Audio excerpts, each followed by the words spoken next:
Assalamu alaikum student, I am your instructor Ali Sajid and welcome to the Allied School online learning platform।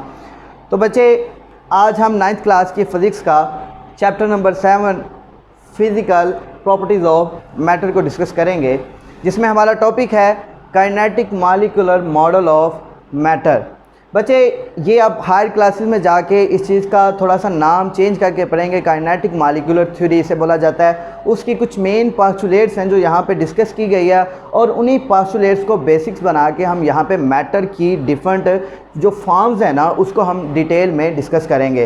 तो आइए देखिए, kinetic molecular model of matter से क्या मुराद है कि देखिए हमारे पास सबसे पहले तो आपको मॉलिक्यूल का अंदाज़ा होना चाहिए कि मॉलिक्यूल किसे कहते हैं। फिज़िक्स और केमिस्ट्री दोनों आलमोस्ट ये चैप्टर मिलते जुलते हैं। आपने केमिस्ट्री के अंदर मॉलिक्यूल की डेफिनेशन बड़े प्रॉपर तरीके में अच्छी तरह से पढ़ी हुई है। जो छोटे छोटे से मैटर के पार्टिकल्स होते हैं उन्हें हम नाम देते हैं जी मॉलिक्यूल का।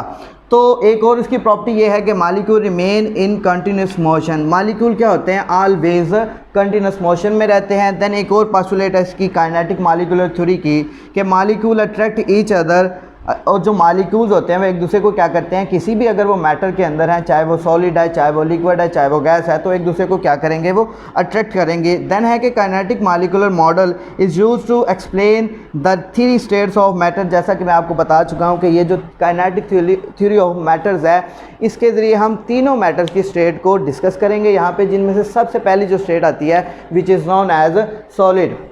बच्चे सॉलिड क्या होता है? सॉलिड हमारे यूनिवर्स के अंदर मोस्टली जो आपको थिंग्स या ऑब्जेक्ट्स नज़र आएंगे वो सॉलिड फॉर्म के अंदर होंगे।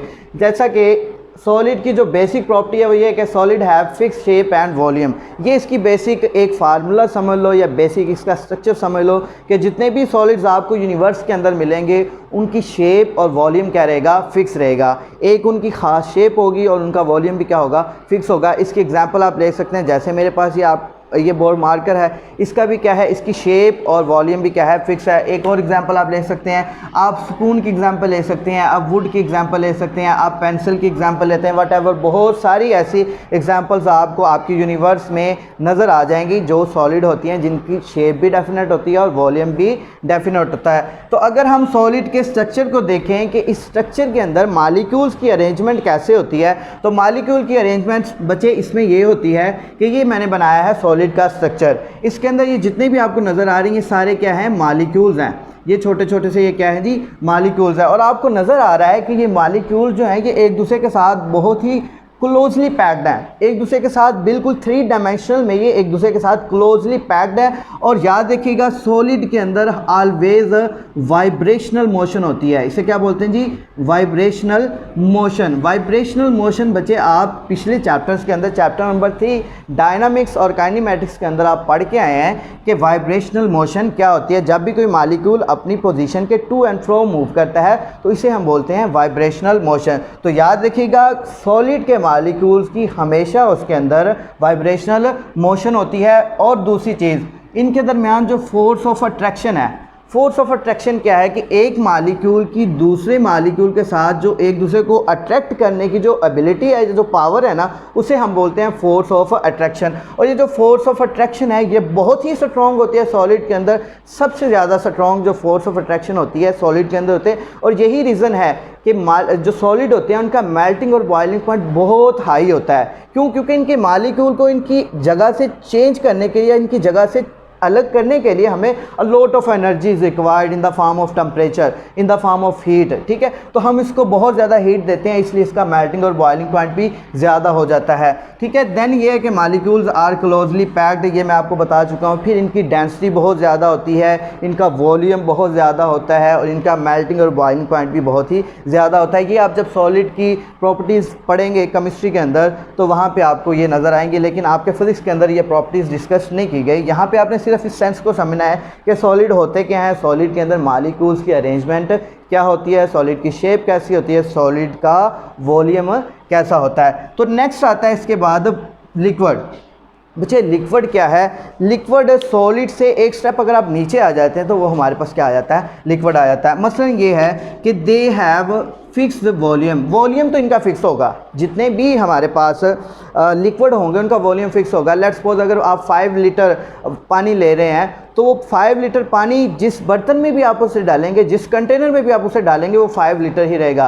5 लीटर क्या है उसका वॉल्यूम है, इट्स मीन कि उसका वॉल्यूम क्या रहेगा, ऑलवेज फिक्स रहेगा। हाँ, एक चीज़ जो चेंज होगी वो क्या होगी, इसकी शेप चेंज हो सकती है। मसलन आपके पास 5 लीटर वाटर है, आप 5 लीटर वाटर को एक टब के अंदर भी डाल सकते हैं, तो वो शेप वाटर की क्या आ जाएगी, उस लिक्विड की शेप वही हो जाएगी जिस बर्तन के अंदर या जिस कंटेनर के अंदर आप उसे डाल रहे हैं। अगर लिक्विड को आप टब के अंदर डाल रहे हैं तो लिक्विड शेप क्या हो जाएगी, टब वाली हो जाएगी। और अगर उसी लिक्विड को आप एक बोतल के अंदर डाल रहे हैं तो वो बोतल वाली शेप आ जाएगी। तो हम कह सकते हैं कि जो लिक्विड होते हैं इनकी शेप फिक्स नहीं रहती, हाँ अलबत्ता इनका वॉल्यूम क्या रहता है, हर जगह फिक्स रहता है। ठीक है, उसके बाद इसके जो एग्जांपल्स हैं वो ये है कि वाटर एग्जांपल है, आपके पास बेंजीन इसकी एग्जांपल ले सकते हैं, आप अल्कोहल एग्जांपल ले सकते हैं। ये जितने भी आपके पास सॉल्यूशंस पाए जाते हैं या जितने भी आपके पास लिक्विड फॉर्म में जो भी चीज़ें हैं वो सारी की सारी लिक्विड की एग्जांपल आप कंसिडर कर सकते हैं। हाँ, उसके बाद चलते हैं जी उसके स्ट्रक्चर पे। जैसा कि मॉलिक्यूल की अरेंजमेंट हमने सॉलिड के अंदर पढ़ी, उससे स्लाइटर सा डिफरेंट है हमारे पास यहाँ पे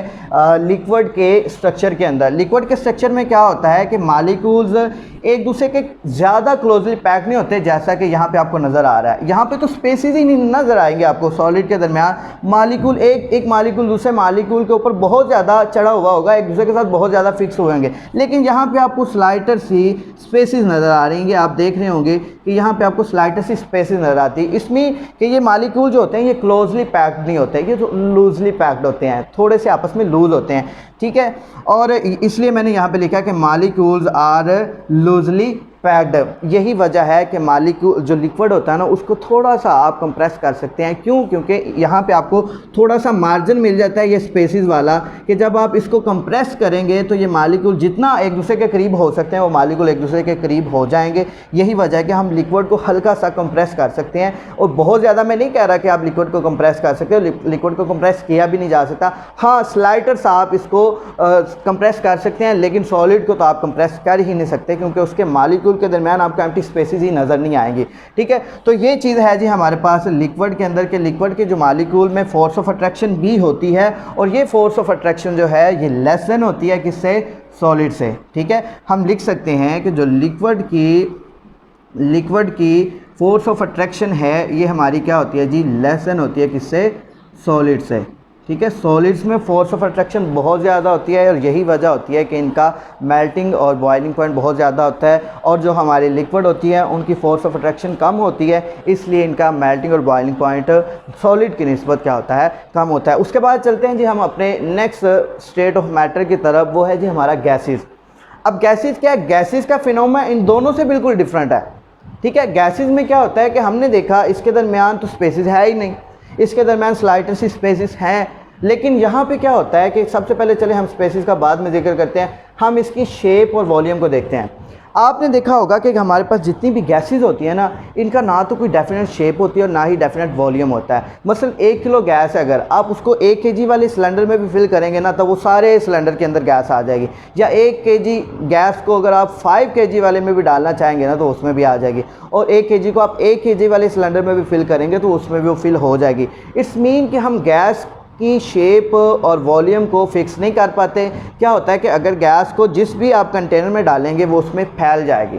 क्यों फैलेगी, उसकी रीज़न मैं आपको बताता हूँ क्यों फैलेगी। या आपने देखा होगा कि आप जब परफ्यूम की एग्जांपल ले लेते हैं कि परफ्यूम को जब आप स्प्रे करते हैं या बॉडी स्प्रे, तो वो एक छोटा सा स्प्रे करने से क्या होता है कि पूरे रूम के अंदर उसकी खुशबू फैल जाती है। इट्स मीन कि जो गैस के मॉलिक्यूल्स होते हैं वो पूरे रूम के अंदर स्प्रेड आउट हो जाते हैं।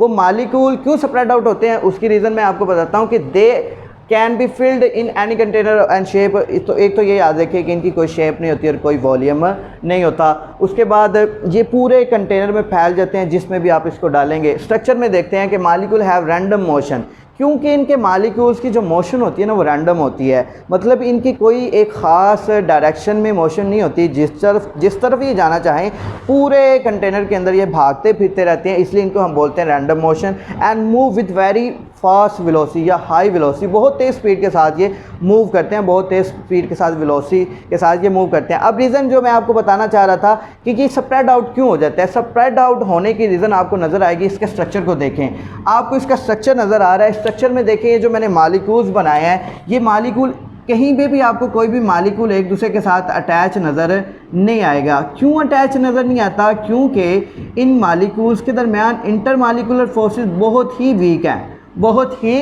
वीक है इंटर मालिकुलर फोर्सेस के मालिक्यूल एक दूसरे के साथ जुड़े हुए ही नहीं हैं। जब मालिक्यूल एक दूसरे के साथ जुड़े हुए नहीं हैं तो इट्स मीन कि वो जहाँ चाहे पूरे कंटेनर के अंदर या उस मैटर के अंदर वो जहाँ चाहे फैल सकते हैं, जहाँ चाहे वो मूव कर सकते हैं। और यही रीज़न होती है कि इनका फिक्स वॉल्यूम नहीं होता। ठीक है, अब उसके बाद अगर इसकी कंप्रेसिबिलिटी की बात करें तो आप क्या कर सकते हैं, मुख्तलिफ गैसेस को कंप्रेस कर सकते हैं, जिसकी बेहतरीन एग्जांपल आपके पास CNG है। CNG क्या है? Compress nature gas.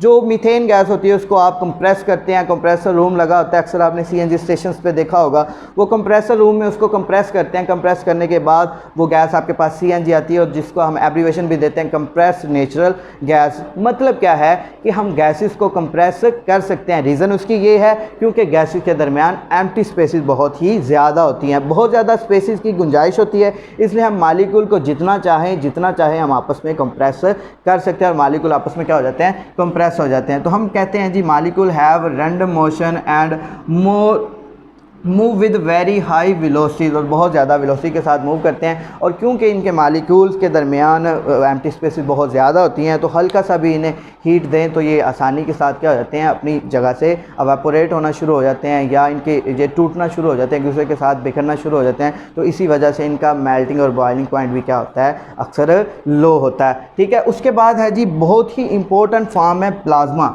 Plasma is the fourth state of matter. यहाँ पे प्लाज्मा की आप थोड़ा सा डिस्कस करेंगे। प्लाज्मा इंशाल्लाह आप बड़े हायर क्लासेस में जाएंगे तो वहाँ पे जाके आप पूरी डिटेल में प्लाज्मा को पढ़ेंगे। तो जो फोर्थ स्टेट ऑफ मैटर है ना, मादा की जो चौथी हालत है, हम उसे बोलते हैं प्लाज्मा।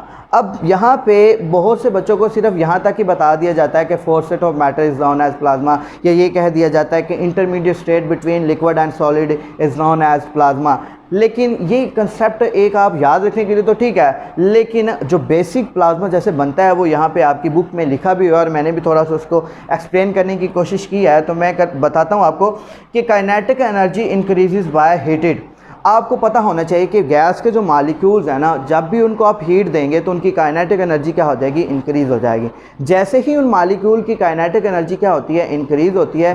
तो मालिक्यूल की क्योंकि काइनेटिक एनर्जी इंक्रीज़ होती है तो आपस में कोलाइड करना शुरू कर देते हैं। वो जो गैस के मालिक्यूल्स और एटम्स होते हैं ना उस मैटर के, वो आपस में जब कोलाइड करते हैं तो कोलाइड करने की वजह से जो मालिक्यूल की इंटरमालिकुलर फोर्सेज होती हैं वो बहुत डोमिनेंट आ जाती है एटम्स के ऊपर। अब उसके ऊपर जब वो डोमिनेंट आती है तो एटम्स क्या करते हैं? एटम अपने इलेक्ट्रॉन्स को लूज़ कर देते हैं। जो उनके वैलेंस शेल के अंदर इलेक्ट्रॉन्स होते हैं उनको जैसे ही वो लूज़ करते हैं तो वो जब एटम को अपने वैलेंस शेल से इलेक्ट्रॉन को लूज़ करता है तो इसमें वो क्या कर रहा है? जब इलेक्ट्रॉन लूज़ करेगा तो उसके ऊपर पॉजिटिव चार्ज आ जाता है। अब वो इलेक्ट्रॉन आगे जिस मैटर के पास भी या जिस आयन के साथ वो आगे एटम के पास जाएगा तो उसके ऊपर नेगेटिव चार्ज आएगा। तो इस तरह से उस मैटर के अंदर पॉजिटिव चार्ज और नेगेटिव चार्ज दोनों आ जाता है। तो ये जो एक आयनिक करैक्टर्स बन जाता है ना, इस आयनिक करैक्टर को हम बोलते हैं प्लाज्मा। ठीक है, तो यहाँ पे देखिए collision become stronger and lose their electrons and become positive ion. This ionic state of matter is called matter. तो याद रखिएगा प्लाज्मा क्या है? Plasma is the ionic state of matter. जो मैटर की आयंस वाली स्टेट है ना उससे हम बोलते हैं प्लाज्मा। प्लाज्मा की बहुत सारी एग्जांपल है, आपकी यूनिवर्स के अंदर बहुत ज़्यादा जगह पे प्लाज्मा यूज़ हो रहा है। आप स्टार्स को देख लें, हमारा सन जो है सूरज जो है, सूरज हमारा एक प्लाज्मा की एग्जांपल है, क्योंकि प्लाज्मा के अंदर क्या होता है? गैसेस होती हैं in the form of ions. Gas अपने आयंस की फॉर्म में जब भी पाई जाती हैं तो उसे हम प्लाज्मा बोलते हैं। फिर प्लाज्मा, आजकल प्लाज्मा बल्ब आ रहे हैं, प्लाज्मा ट्यूब्स आ रहे हैं, डिस्चार्ज ट्यूब के अंदर प्लाज्मा यूज़ हो रहा होता है। फिर मैंने सन की एग्जांपल दे दी, स्टार की एग्जांपल, हमारी गैलेक्सी जो है ये सारा का सारा क्या है? प्लाज्मा है। ठीक है, तो यहाँ तक आपने प्लाज्मा को देखना। आई होप सो कि आपको आज का लेक्चर यूज़फुल रहेगा। अगर कोई आपका क्वेश्चन हो तो आप कमेंट सेक्शन में जाके पूछ सकते हैं। अब तक के लिए दीजिए इजाज़त। अल्लाह हाफिज़। तो स्टूडेंट, आपको पता है कि हमारे मुल्क में कोरोना वायरस जो है वो बहुत ज़्यादा फैला हुआ है, जो बहुत ज़्यादा कीमती जानों का नुकसान कर चुका है। तो आपसे मेरी रिक्वेस्ट ये है कि घर से बाहर जब भी निकले मास्क का इस्तेमाल कीजिए। ये देखिए मैं वीडियो बनाते हुए मास्क का इस्तेमाल कर रहा हूँ। तो घर से बाहर जब भी आप निकले मास्क का इस्तेमाल कीजिए। अपना और अपने प्यारों का बहुत सारा ख्याल रखिए। Stay home, stay safe. अल्लाह हाफिज़।